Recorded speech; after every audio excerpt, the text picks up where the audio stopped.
Quand on s'imagine un cambriolage de haut vol, surtout au cinéma, l'attention repose presque toujours sur le chronomètre, non? Ah bah oui, on pense direct aux rayons laser rouge, à enjamber, ou aux gardes qu'il faut esquiver à la seconde près. Exactement.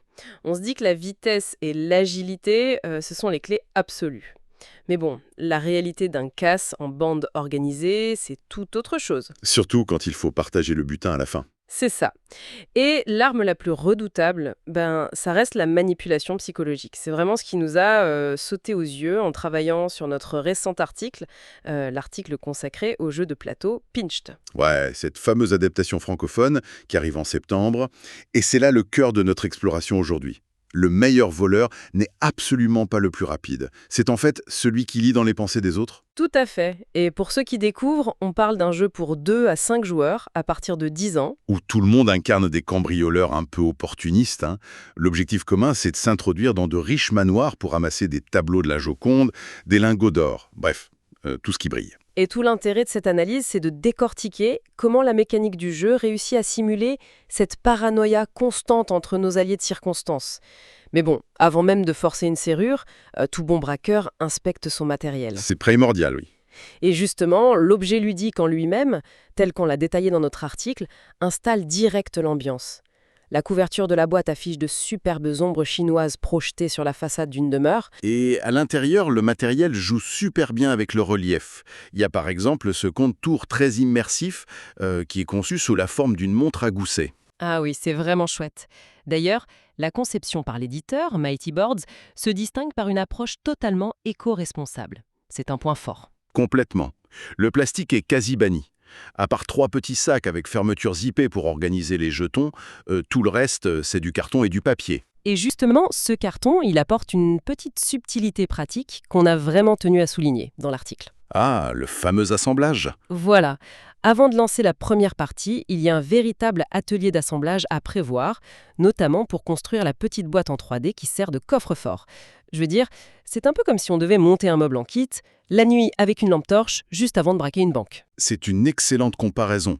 Il faut impérativement que le propriétaire du jeu s'en occupe en amont, chez lui, au calme. Sinon, impatience va ruiner la dynamique du groupe avant même que la partie commence, c'est clair, hein. C'est sûr.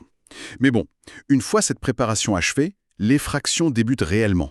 Et là, le danger change de visage. La menace ne vient pas du système de sécurité. Elle vient des personnes assises à notre table. Exactement. Le système repose sur une mécanique asymétrique, où, à chaque manche, un joueur différent devient le cerveau. Concrètement, ce cerveau va secrètement répartir des jetons de butin, mais aussi des pièges, dans les pièces du manoir. Et les autres doivent décider où ils s'introduisent. C'est une vraie dynamique de double guessing, de l'anticipation pure.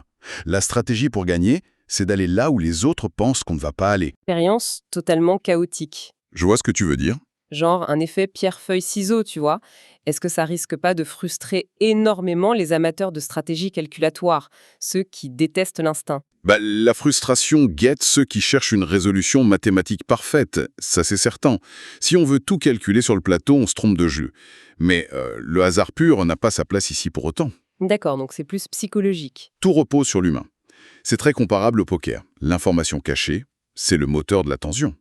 Le cerveau observe, analyse les choix passés et tente d'orienter les autres vers ces pièges. Donc il faut surtout pas se ruer vers la récompense la plus évidente. Surtout pas. La vraie stratégie, c'est de cibler l'endroit précis où le cerveau est convaincu que personne n'osera aller. Ah, je vois. Et c'est là que les plans rationnels s'effondrent, particulièrement à 4 ou 5 joueurs. Les égos entrent en collision pour le même lingot.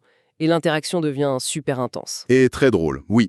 Lire les intentions devient bien plus crucial que d'optimiser ses propres actions. C'est une courbe d'apprentissage subtile. Une courbe qui demande de lâcher prise sur le contrôle matériel pour vraiment embrasser la manipulation psychologique. Et c'est ce qui justifie le verdict qu'on a posé pour conclure notre article. Une note de 3 sur 5, n'est-ce pas? Absolument. Un excellent fric-frac ludique. Ça demande juste quelques parties d'adaptation pour assimiler cette logique inversée. Et c'est vraiment le test ultime pour découvrir qui, dans son cercle d'amis, possède l'esprit le plus froidement machiavélique. Ce qui laisse quand même une pensée assez provocatrice en suspens pour ceux qui nous écoutent. Ah, ici, laquelle? Si manipuler, bluffer en regardant l'autre dans les yeux et voler ses proches autour d'un simple plateau en carton procure un plaisir aussi naturel et jubilatoire, qu'est-ce que ça révèle de nous? C'est vrai que c'est troublant. Ça en dit long sur notre capacité à mentir si facilement et sur la solidité des masques sociaux qu'on porte tous au quotidien. Finalement, le cambriolage le plus réussi ne force aucune serrure. Il s'opère directement dans l'esprit de l'autre.